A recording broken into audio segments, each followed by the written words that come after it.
your time.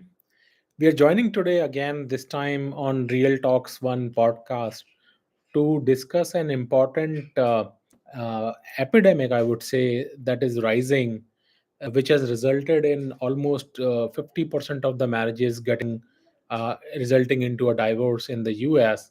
And even in India, the cases, especially in the metro cities, are on rise. So it's very important for us to understand how come a marriage, which is union of two individuals, results into a divorce. What are some of the things that happen during the process?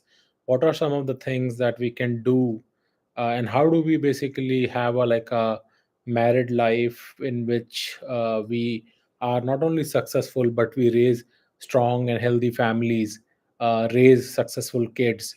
All those things are actually very important, and that's why it is extremely important to understand what are some of these parameters, why the intimacy level between people is kind of declining, and are there any solutions for this. So let's understand, when two people decide to get married, is it because of love that they get married? Is it because they think that they will find the company of the both the individuals like very good, and hence they want to continue with the marriage? So I think it is a combination of things. Like from a women perspective, it could be that they think that the husband that they have will be able to provide for them, would provide strength and structure to the family, would be able to generate enough finances to run the family well, will be a good like a father to their children. And from a husband perspective, it could be that they expect that the wife would be a loving mother to their kids, would be able to kind of organize the family well, would be a good partner for the successful marriage and a life. Those might be some of the things that people think when they get married. Of course, there are physical attraction parts, like women may like tall, men who are well built, have a very sharp jawline. Males may like ladies who are, beautiful, have a very good, pleasing personality, charming face, and perhaps good attributes with respect to having right curves at the right places, which will attract a lot of males. Nowadays, in addition to just the physical aspects, people also look at the status, the potential of income that the person brings in, and more important than not, it's the matching of the wavelength. So if I talk to a given person, can I talk to them endlessly? Will they be able to support me when I'm down? Will they be able to help me out when I'm down?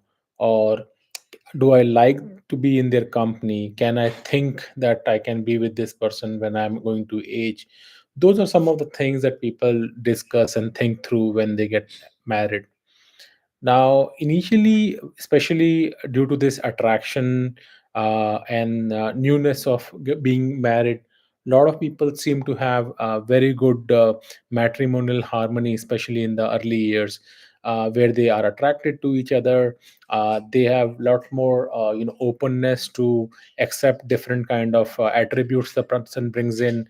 Especially when people marry in younger age, let's say in more like 20s, the chances of them being able to adapt, chances of them being flexible is much more higher, as opposed to people who get married later in the life, let's say in their 30s or even in their 40s nowadays. So, keeping these things apart, initially, as they call it, the honeymoon period is maybe 6 months, maybe 1 year, maybe 2 years, maybe 5 years for couples. It kind of varies. But that newness, that curiosity initially to explore each of other's personality, explore each other's body, kind of starts wearing down as the time passes by. And then once that newness, that novelty kind of wears down, then the real thing starts coming into the picture. What I mean by real thing is not that people were faking something initially and now their real true self is coming out. I'm just saying that, when people are in love or are infatuated with each other, you get those kind of blinders in front of your eyes that you tend to be very very how do you say, you pardon a lot of mistakes which you wouldn't have otherwise done unless you were in love with the other person. So you ignore a lot of shortcomings of the other person because you're so attracted to them that everything else doesn't matter. Over a period of time, when that newness kind of wears out, then these smaller challenges start pinching you, and that's where the differences in opinions, not getting along, all those things start creeping in. So, one thing we need to understand is that all of us have our unique attributes and none of us are perfect, which means that somebody may get angry certain time. I may like to do certain things in a certain way. Other may like to do it in a certain other way as well. So there could be a family whereby the husband likes to be very organized. They want to be able to get up at the right time, take bath at the right time, go to work at the right time, come back at the right time, and do everything as per schedule. The spouse could be such that she may be more kind of laid back, and she just does things as it goes with the flow rather than pre-plan for it. It could be that the spouse is very impromptu, whereas the husband is more planning and thought person. Maybe one person is very extrovert and the other person is very introverted. Maybe one person is very good in like small talk and being able to connect with people, whereas the other person is more to themselves and feels comfortable only in a known environment. All those different kind of attributes, if you see, can be a good partnership because these could be complementary skills if you can align the two together. But it could also mean that this will create a lot of angst and differences because fundamentally both the players are bringing different kind of attributes. So how do you make it work? I think it is very important to understand in a marriage that there are certain attributes and certain qualities that the husband brings in. There are certain attributes and qualities that the wife brings in. Both the players need to respect each other's attributes that they bring in and help support them where they lack those attributes. Now, it could be possible that there are certain areas where both the people actually lack those attributes. Let's say um, both the parents are not very good in teaching students. So when they have a kid, it's very difficult for both of them to basically train the kid in, let's say, mathematics, behaviors, teaching them how to speak, how to behave in a certain circumstance, etc. Then there could be areas where both of the parents have their own way of like dealing with the kids. So let's say wife has a way wherein she wants to correct the kid through like love and affection, and even when the kid does wrong, she's not able to discipline the kid by strict regime or strict punishment. Whereas the other spouse is very very strict, that they do not give any leverage to the kid. The first mistake the kid does, the spouse comes back with a heavy duty punishment. So even the managing styles could be very very different for the same situation in the same household. Many times this will create angst among the partners, which will result in like altercation and debate and discussion. It's okay to have a debate and a discussion as long as both the players are respectful. I will also stress that it's also okay to be angry, to be frustrated, and to demonstrate that for the time when the discussion is going on. It often helps that at least one of the partners doesn't equally fight but basically pulls back, because that helps to calm down the situation. If both the partners basically attack at the same time, it can actually elevate the angst and the discussion and the anger between the two players. It happens sometimes and it's okay. When you have two people in a room, there's bound to be differences and there are bound to be areas where you quarrel and things that happen basically sometimes. You may also end up speaking certain words that you don't mean, but in the heat of the moment those words can come out. Sometimes you do abusing, sometimes you speak ill about the parents or the family background, or sometimes you just speak certain things that will pierce the other person, right? It does happen. The fact of the matter is that as long as both the players understand that those words do not have real meaning, they have been spoken in the heat of the moment, and after that conversation, if you both can come along together, forgetting about what has happened, and take some learnings from this discussion, can go a long way. So this is a great point that I wanted to share, that even if you have a fight or a quarrel, after that fight or a quarrel, sit together, discuss what was good, what was bad. If there are any learnings for both the players, please try to take those learnings so that you can incorporate them next time around. I understand that what I'm saying is not always possible. It's not always easy. So it could also be a good point to take notes and write it down, that what are some of the things that I did right? What are the things that the other person did right? What could I have done differently? What could the other person could have done differently? Take the notes, and when the discussion cools down, maybe after some time, have some water, have some food. After that, basically discuss it with the other partner, that hey, I apologize that we had that discussion, but here are some points that I think I was not right, and these are the things that I could have done differently.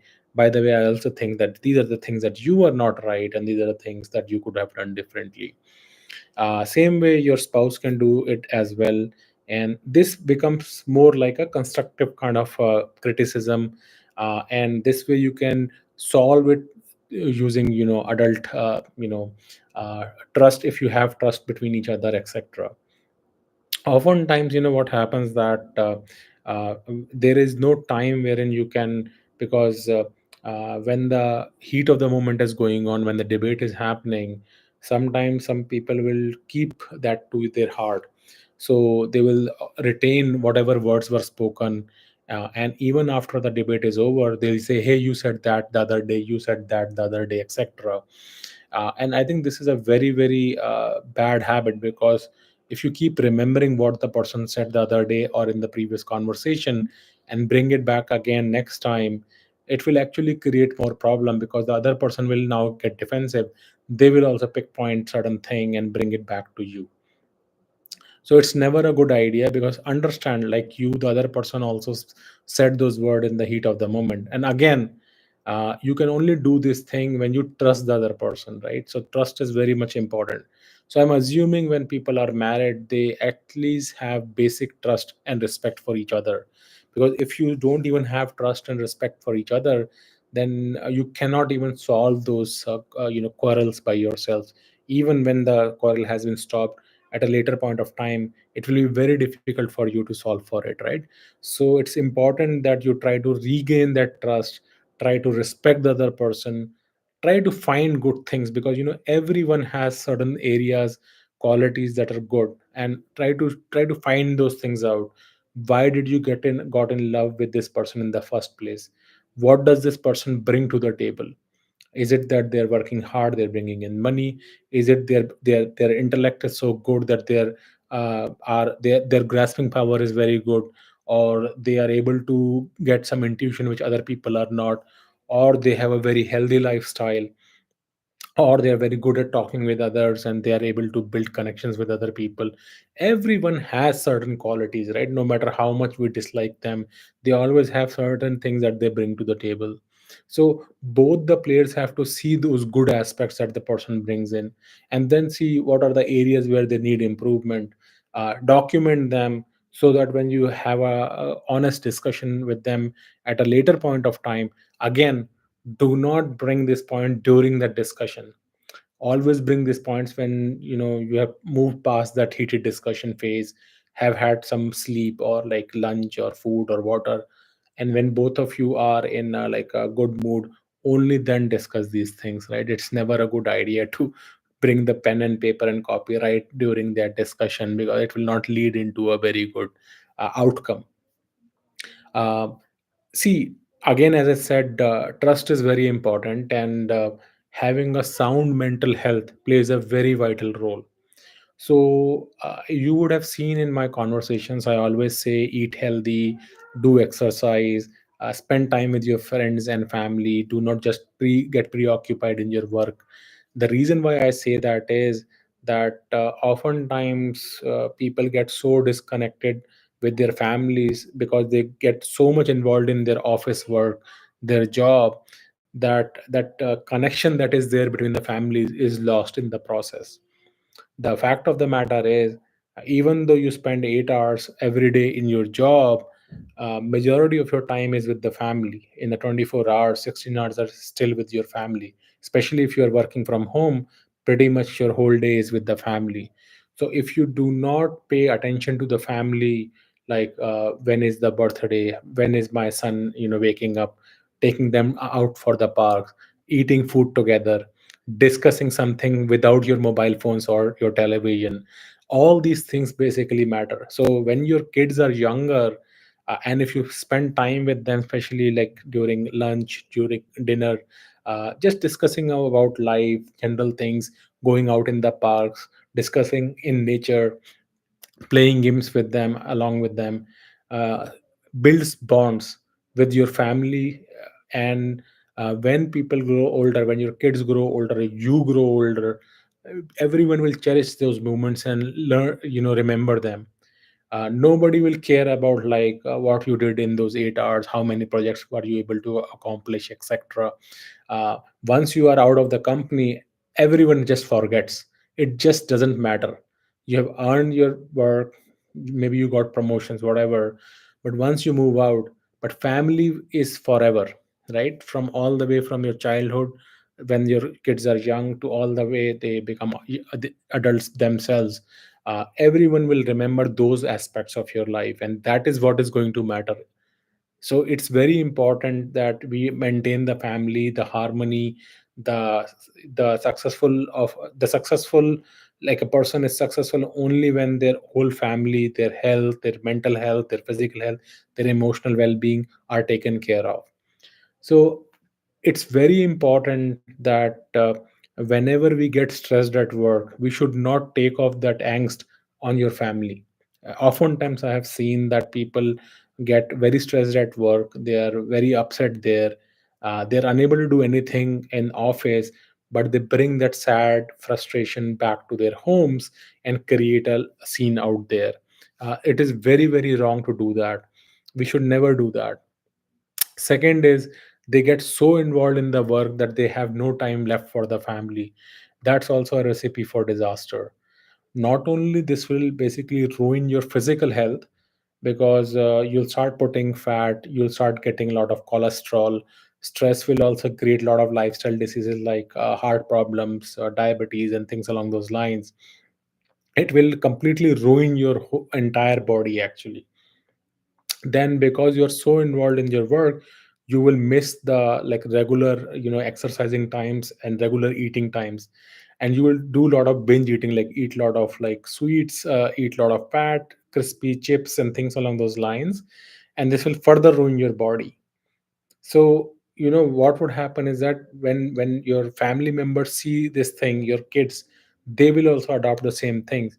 Because as you know, like all the bad food items, right, let's say sweets, chips, junk food, fast food, it's very satiating to your tongue, right? Because it's like savory, it is salty, is it sweet, and people tend to eat that. Whereas the whole foods, it takes time to cook them. Even the fruits, they have their natural flavors, but you have to cut them and then eat them. So sometimes it takes longer time. So it is up to the parents to do the right thing so that the kids can also adopt the same situation and can basically learn from their parents. And that can only happen if you yourself maintain the discipline and sit along with them in the like the breakfast, lunch, and dinner, and eat together. Put your like mobile phones to the side, put your television to the side, your laptops to the side, and when you're eating, just eat together as a family. I know it is coming from me, and I myself do not follow all the advice that I give, but I'm trying. At least I have this thing in my mind that, okay, this is something I need to do. So taking your family out for like evening walks, or going and playing with them, because when kids are young, they have a lot of energy, and you can always not match their energy. One way to do that is, you know eat right, exercise, and spend time with them. Even if you spend like half an hour or 1 hour daily with your kids, it will go very long way in building your bonds with them. So that's one thing that we need to remember. So it's very important to maintain your physical health. So I would recommend that everyone should do at least weight training. And weight training is very good to reduce your weight. So basically, any kind of, like, you can use your own body weight. If you know, like, yoga, you can try doing that. There is a 7-minute exercise routine. That's something you can do right at your home. You don't need any equipment for that. You can check out any YouTube videos that can be done in 7 minutes. It's a aerobic exercise. It's a very good exercise, builds flexibility in your body, and wakes you up. And secondly, I would say, is to basically do weight training, like lift weights, do bench press, whatever is suitable for you. You can start out small and try to incorporate that. And even if you do like 15-20 minutes every day, you start seeing that your overall posture, like how you sit, your like overall your shoulders, your chest, your abdomen, all will start taking shape. It will take you 3-4 months once you start doing it, but you'll start seeing it started coming in shape. Actually, I've seen the transformation in myself as well, because I'd never used to do any weight training. um, Next, I would say, is that if you can also incorporate jogging in your daily schedule, because it will build it's an aerobic exercise. It will build endurance. It will not cut your weight quite a bit, but it will build endurance. And it will build your, like when you breathe, you can breathe. It will build strength in your legs, because legs are very, very important. So it's not like mandatory, but if you can add that also, that will be great. But at least like a daily, like a 7 minute like a brisk exercise. You can see 7 minute exercise on YouTube. You'll find that it's like combination of certain things that you do on a daily basis, and you can do it as a part of your home. And second thing is, just get some dumbbells, etc., and then just do this weight training daily. That will be very helpful. So that's the exercise part of it. Second thing I would say is your food. So basically, combination of right exercise and the food that you eat will basically change your complete metabolism and your biochemistry. And why I am saying that, your physical health is dependent upon your exercise and food, and so is your mental health as well. So your food and exercise will not only solve your physical health problem, but it will also solve your mental health problem as well. So in food, I think it is very important to take a balanced meal. Don't go after these fads of keto meal and paleo diet and this diet and that diet, like fat rich diet and protein rich diet and only that, etc. Don't do it. I would say the Indian meal, if you take it in the balanced approach, is a right meal. You need to have cereals. I mean to say, you need to have cereals as well. You need to have lentils as well. You need to have green vegetables as well, salad as well. All of those things. You need to have dahi, or as you call it, like curd or yogurt. For probiotic aspects, you need to have the pickles for their uh, prebiotic and probiotic attributes, because diversity of the food is required for your gut health. So if your gut is healthy, overall your body will be healthy. You will see your skin starts glowing actually, and you will delay the aging process. And it's very important, especially if you are in the US, that you take care of your health, because as you know, in US it is very hard to get appointments of doctors, and it's prohibitively expensive to go to any kind of healthcare regime. So I'm not a nutritionist. I'm just using this what I have seen across, and I've done a lot of research. But you do your own research, see what works for you. If you like rice, go with rice. If you like roti, go with roti. What we have done on our side is that we have removed a lot of whole wheat and mixed it with millets like pearl millet and buckwheat and finger millet and songram. Those are some of the things that, like jowar, ragi, bajra. Those are some of the things that we add in our flatbreads that we cook daily and eat. If you are more prone to like using rice, so we try to eat like red rice or brown rice, and sometimes we eat white rice as well. We always have one. We are like vegetarians, so we focus on lentils and vegetables. But do what is suitable for you. But again, as I said it, don't go for these fat diets of like, oh, protein rich and fat rich diet or paleo diet, and those things are very difficult to sustain throughout your lifestyle. And we don't know what the outcomes would be there. So better is to go with the balanced diet, like the things that you're doing. Just be conscious of what you're eating and try to eat healthy, like try to use right cooking oils. Slow cook your food. Do not try to do like fast and all. Fast is always not good, though it may be convenient, right? So try to do that. I think you all are intelligent. A lot of stuff is available. A lot of recipes are available online. If not, maybe I'll share certain recipes in some of my podcasts as well. And that would be very very helpful and nutritious for you, and it will make your like whole health, both mental and physical, very well. Why I emphasize on physical health, exercise, mental health, and food is because your biochemistry is governed by like how you exercise and how you eat. And it is very very important, because if your hormonal imbalance happens, most of these diabetes and thyroid, these are through hormonal imbalance. These are lifestyle diseases, and many people will attract these as they start growing older. Nowadays people even in their 20s and in their 30s are attracting these lifestyle diseases. In fact, we have seen after COVID, lot of seemingly healthy and young people in their 30s and 40s are dying through heart attacks and heart failures. So lot of things are happening, things are changing, and many of these can be attributed to poor lifestyles, poor health choices, poor eating habits. Not having good sleep can be a very big deterrent as well. So next I would say, take good sound sleep. So I remember when I used to work in Japan, people used to take 15 minutes break. So basically, after lunch, they will take 15 minutes sleeping break. So they will just put their head down and sleep for like 15 minutes in Japan. So it was a very new experience for me. I had never seen that before. And in fact, now in the US, some companies do provide sleeping rooms actually. Even in India back in the day, I know Yahoo used to provide a sleeping room. So you could sometimes go to that sleeping room and take like a 30 minutes power nap, or uh, like 15 minutes power nap, and there's no hesitation and no shame in doing that. Even in the US, many companies do provide those sleeping rooms. Even if sleeping rooms are not there, it's okay. If you're feeling tired or lazy, just put your head down, take like 10-15 minutes nap. It's much more better.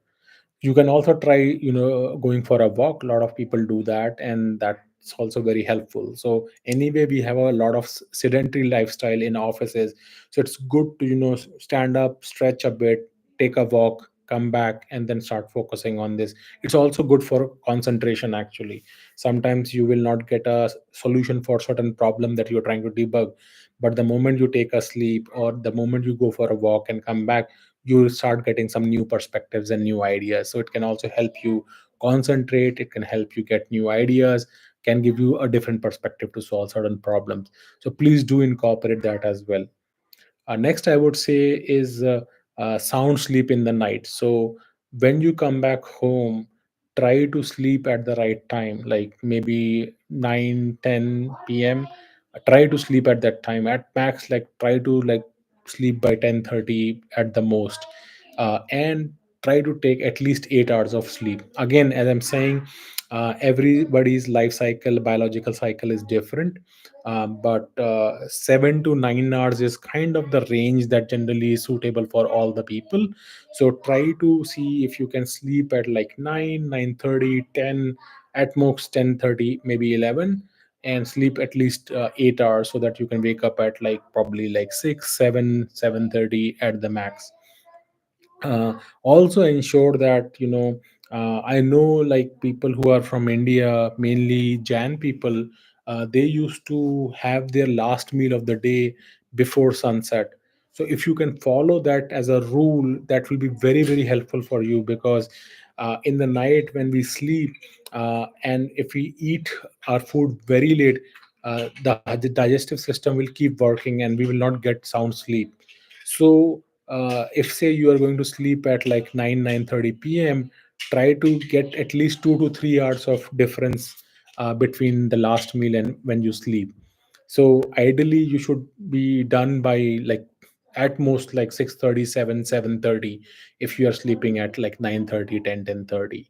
So keep those basic rules that you follow, and it will create a lot of wonder. And generally taking very light meal in the evening, your last meal should be light meal so that it doesn't put a lot of stress on your digestive system, will help you get a sound sleep and wake up fresh, because sleep is also multiple things. Sometimes a lot of things like keep going on in your head, and you are lying on the bed, your eyes are closed, but your mind is still like kind of operative and working. So what you can do is that, and I do it myself nowadays, I'll put a like a headphone at a very low voice. I'll put some kind of like a music or podcast. Actually, just the some of the podcasts that I myself has done, there are now over like 200 plus podcasts on this channel. I will just put some of the podcasts, put my headphone, lie down. I lie down at like, let's say, 9:30 10, and by 10:30 I'm already deep in a deep sleep. I don't even know. So I have to, whenever I wake up for going for toilet or drinking water, I have to shut my headphone actually. So this is a trick that I'm sharing with you. I'm not doing this to promote my channel.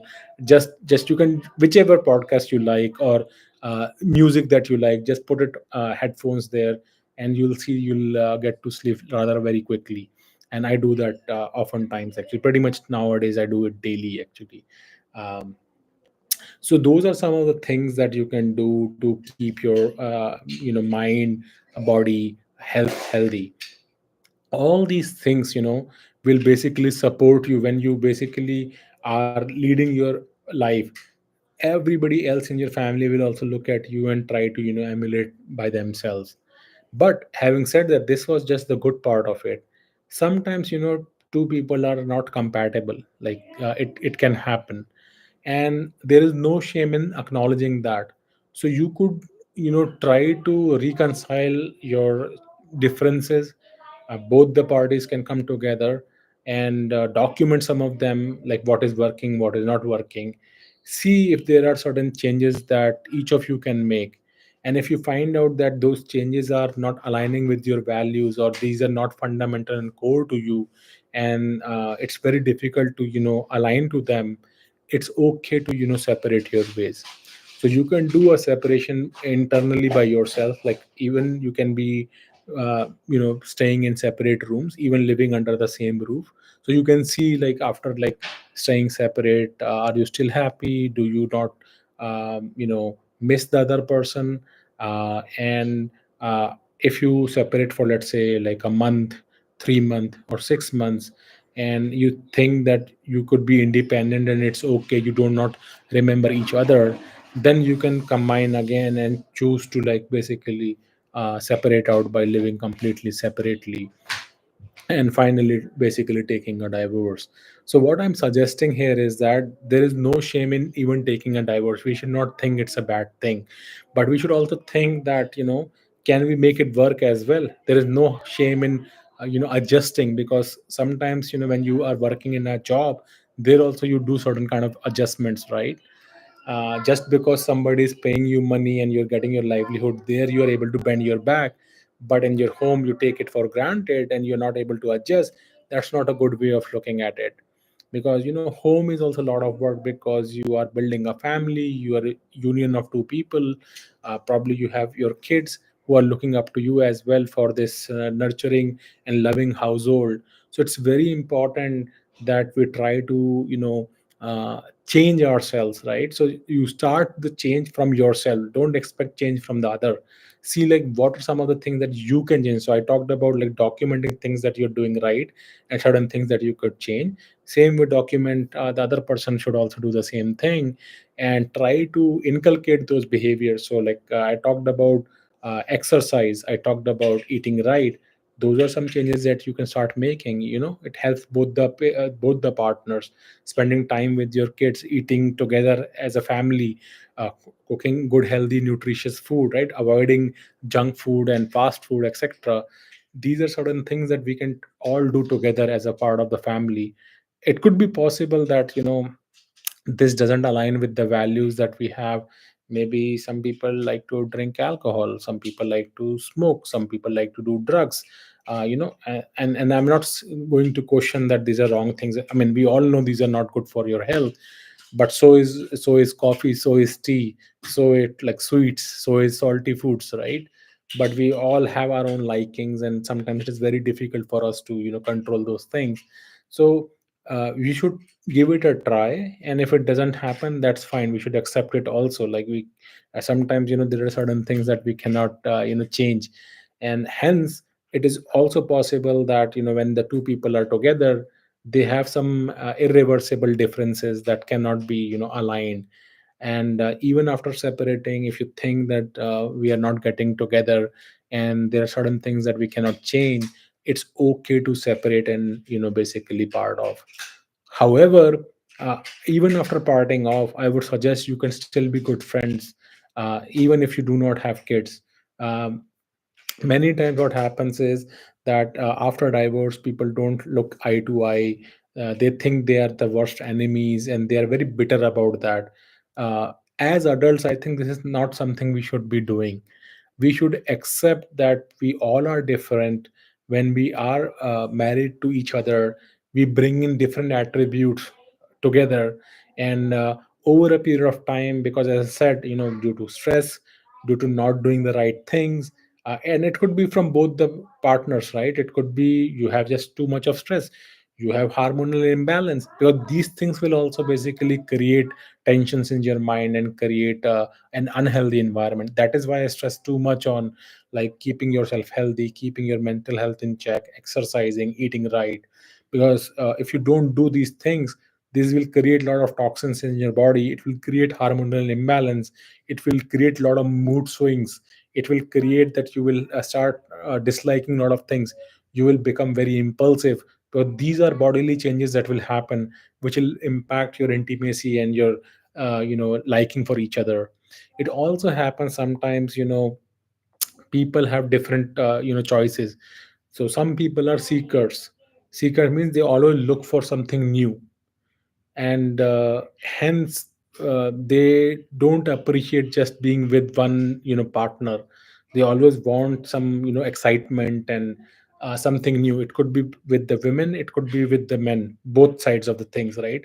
So if you have that kind of a mindset, then you cannot be blocked in a like a one like a matrimonial harmony, because your mind always keeps rotating, keeps searching for something new. Like, I'll give an example, right? So, if you open up your Wi-Fi connection, it'll keep scanning for all the new network connections, and sometimes there are more than one open connection, right? So you have a choice. You can connect to whichever open Wi-Fi signal that is there. Same is true with the Bluetooth, right? So I think all of you are mature enough to understand that the people who are seekers, and I think you probably already know who are seekers and who are not, that whenever you see an intelligent person, you will get attracted to them. Whenever you see a beautiful person, you will get attracted to them. Whenever you see a person who talks very well, you will get attracted to them, and you want to spend more time. And it doesn't need that you start sleeping with them, or you start like having physical relations with them. No, it doesn't mean. It could also be that you just want to spend more time with them, just talk to them, maybe you want to go out with them and things like that, right? So it can happen at a mental level, emotional level, physical level. There can be all kind of attractions, and as humans this is completely possible. The only thing that we need to know is we need to be transparent with our other partner, right? So we should not keep them into dark. So if you are a seeker and the other person is not, then you should share these attributes with the other person, that hey, this is my nature, I can't help it, I always look for these new experiences, new things. Either you are able to change yourself, which I already suggested that you should definitely try. If not, maybe if the other partner is accepting that hey, I'm okay as long as you are with me, you want to seek different experiences, continue to do that. But I am not like that, and I'm okay to work with you on these things as well. So be it. But then if it is not compatible, then basically it's okay to basically part ways as well. So I just give this one example, right? Same way it could be the other person is down and you're not able to support them during when they are down. Whether it is emotional, it doesn't have to be. So intimacy is of multiple things, right? Intimacy is at the emotional level, it is as a physical level as well, and it is at the wavelength level as well. So intimacy may also mean that we just discuss things and we are happy with that.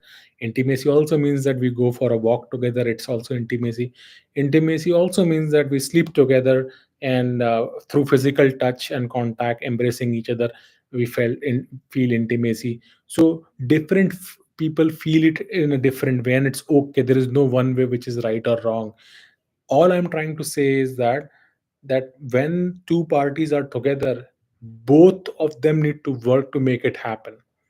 And whenever you see that only one person is taking all the effort and the other person is not, more often than not, this is not going to last. In our parents' age, and we used to see that even though we felt like our parents are not very compatible, they will continue to keep living together, they'll fight it out, still live together. But that doesn't mean that they have not divorced, that they are having a very successful marriage. It's just that for them, like divorce was like a taboo, so they never clicked that option. They continue to stay together. But in our age, at this age, that's not the way we need to live. We need to live life as a fulfilling thing. We need to live life to the fullest extent, and that can only be possible when all the family members in your household are happy and want to be in each other's company. It also stands for your own kids. Maybe that would be for another podcast where I'll talk about like our relationships with our kids and how to nurture them and be good with them. This podcast is more towards like husband and wife relationships, and how do we build intimacy, how do we divorce gracefully. So as I said, that if it doesn't work out, it's okay to take counseling through marriage counselors, psychologists. Um, I would recommend that do not go for family counselors, like meaning like you have some, let's say your aunt or uncle or somebody who can basically counsel both the parties. You should only do that if both husband and wife trust this third party person. Then you can go to them. But if both of them don't trust this third party person, then it is not going to work, because as I said, for any kind of counseling, trust is the first thing, trust and respect. So if you don't have it for the third person, they are not going to be able to magically solve for your non-intimacy or falling marriage and things like that. So it's okay to take counselors help. It's okay, like both the parties need to learn and understand. And I would say in the US, it's very important you try to go to a counselor if you are in the US, and if you are from Indian origin, and you're trying to take a counselor help from the US. Try to get a counselor who is also from an Indian origin. And why I'm saying it, not because due to the racial input.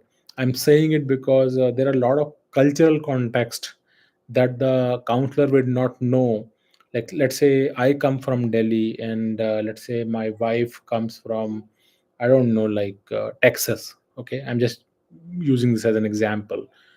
Then the cultural upbringing of my wife, even though she may be Indian and I am also Indian living in the US, but since my upbringing is from Delhi, that itself will be, two different cultures, even though we are both Indians. So now if I hire a counselor who grew up in, let's say, New York, and who's not even Indian, they will not understand like why certain things that we take for granted, like for instance in India, uh, we take for granted that many people will be vegetarian, or many people will be virgin before they get married. This is taken for granted.